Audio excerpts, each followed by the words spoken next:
Evet, Davos'ta karşımda Özlem Dalga, konu Zapsu Danışmanlık Yönetim Kurulu Başkanı Cüneyt Zapsu var. Hemen Özlem, sözü sana ve konuğuna bırakıyorum.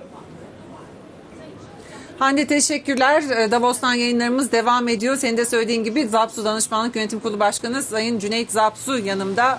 Cüneyt Bey, hoş geldiniz. Hoş bulduk Özlem. Nasıl geçiyor VEF bu sene 2014'te? Daha iyimser bulduk biz katılımcıları, konuşmacıları. Sıkıldı mı insanlar kötümserlikten, ne dersiniz? 7 sene oldu. Yani krizden bu yana 7. sene. Ve artık iyimser olsunlar yani. Sıkıldılar. Bir de tabii ki bilhassa Amerika Birleşik Devletleri'nin ekonomisinin böyle göz görülür bir şekilde toparlanmış olması ya da öyle gözükmesi onlara çok sanki artık iyimserlik gerekiyormuş şeyine geldi, ama ben şahsen çok o kanaatte değilim. Yani evet, Amerika Birleşik Devletleri ekonomisi hakikaten bir lokomotiftir. Hakikaten iyi yönettiler bu işi.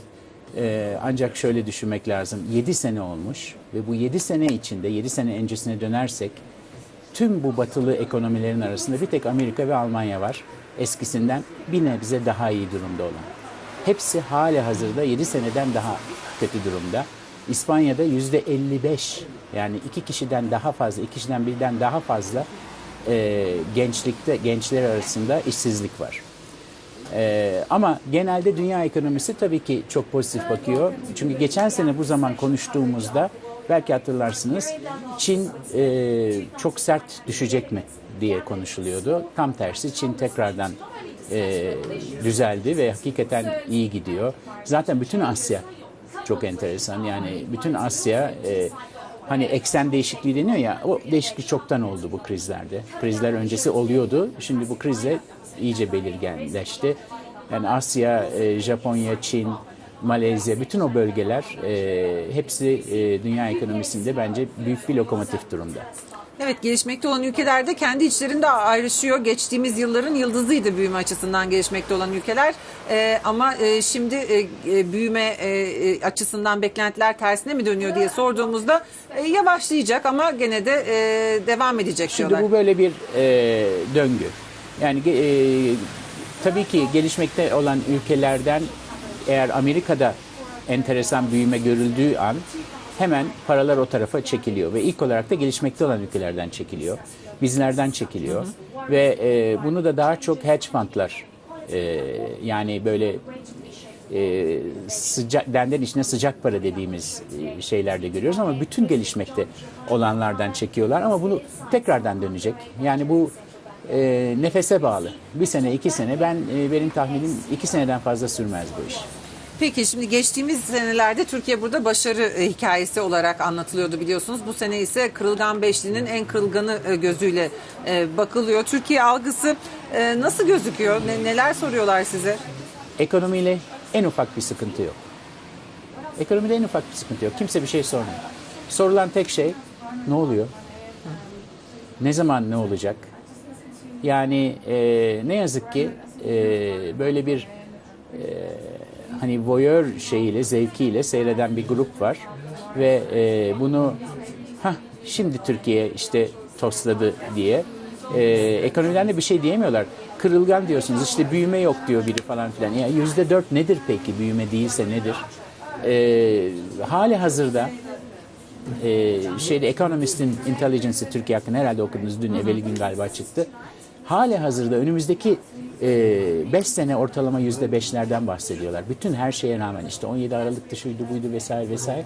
Ama tabii ki iş çevresi ne okuyor? İşte Financial Times okuyor, işte CNN seyrediyor vesaire vesaire ve oradan da aldıkları intiba ne oluyor? Türkiye'de bir sıkıntı mı var, bir devrim mi var, ne oluyor? Tek sual o. Ben ekonomide en ufak bir sıkıntı, yani bir işte şunu şöyle yaptınız, işte borçlanmanız vesaire vesaire vesaire. Bir de zaten herkes şunu çok iyi biliyor. Krizler devletten olur.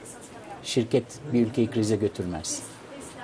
Türkiye Cumhuriyeti'nde şu anda devletin herhangi bir sıkıntısı yok. En düşük borçlanma seviyesinde. 2001 krizi, 99 krizi, ondan evvelki krizleri, 1980 krizleri, bunlara baktığımızda Türkiye'de öyle bir şey yok. Bunu da hepsi bizden çok iyi biliyorlar. Yani bizim Türkiye'deki arkadaşlarımızdan daha iyi görüyorlar. Şimdi TL'nin değer kaybı biraz endişe ettiriyor. Bugün de devam ediyor. Dün Merkez Bankası doğrudan müdahale etti ama Euro 3.15'lerde, dolar TL'de 2.30'ları geçmiş durumda sona, ama biz konuştukça da değişebiliyor bu rakamlar. Şimdi geçerli kur seviyesi yabancı yatırımcı bakışını nasıl etkiliyor? Ne dersiniz o konuda? Şöyle, hali hazırda Türkiye'nin devlet borçlarının, yani döviz borçlarının bir sıkıntı yapmayacağını dediğim gibi biraz evvel biliyorlar. Bankalar sisteminin halen %10 bir sıçrama olduğu halde halen çok güçlü olduğunu biliyorlar. Ancak özel şirketlerin, yani Türkiye'deki özel sektörün döviz borçlanmasından dolayı sıkıntıya gireceğini çok iyi biliyorlar. O yüzden de beklemedeler. Yani bu iş Türkiye'den kaçtı falan diye bir şey yok. Sadece ne zaman gireceğiz meselesi. Evet. Şimdi mi girelim tekrar? 3 ay, 5 ay, 6 ay sonra mı girelim? Uzun vadeli olan yatırımcı zaten pozisyonu koruyor diyorsunuz. Tabii. Peki bugün öğleden sonra Mesut Barzani ve Ahmet Davutoğlu'nun katıldığı önemli bir oturum olacak. Oradan ne beklemeliyiz burada? Şimdi Irak konusu, daha biraz önce Sayın Davutoğlu ile bir kahvaltıdaydım. Orada da konuşma fırsatımız oldu arkadaşlarımızla. Kendisinin de söylediği, Irak bir bütünü ile, yani sadece Kürdistan, Kuzey Irak değil, aynı zamanda Güney de bizim için çok önemli enerji kaynağı olarak ve bu işin inşallah göreceksiniz çözüleceğine inanıyoruz. Bir de tabii VEF İstanbul toplantıları var ki bir cümlede ona dair alalım.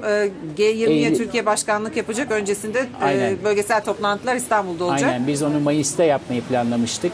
Ancak bu G20'den dolayı Eylül daha iyi olur diye düşündük. Eylül ayında inşallah yapacağız.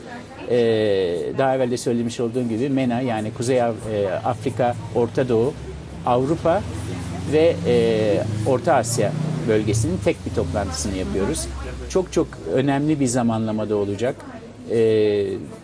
İnşallah o zamana kadar da şu işte Türkiye battı mı etti mi falan filan diyenler de bayağı bir rahatlamış olarak gelecekler. Evet, Türkiye'nin G20'ye yeni bir ortak tema kazandırması bekleniyor. Çok teşekkür ediyorum Cüneyt Zapsı, katıldığınız için. Kolay gelsin.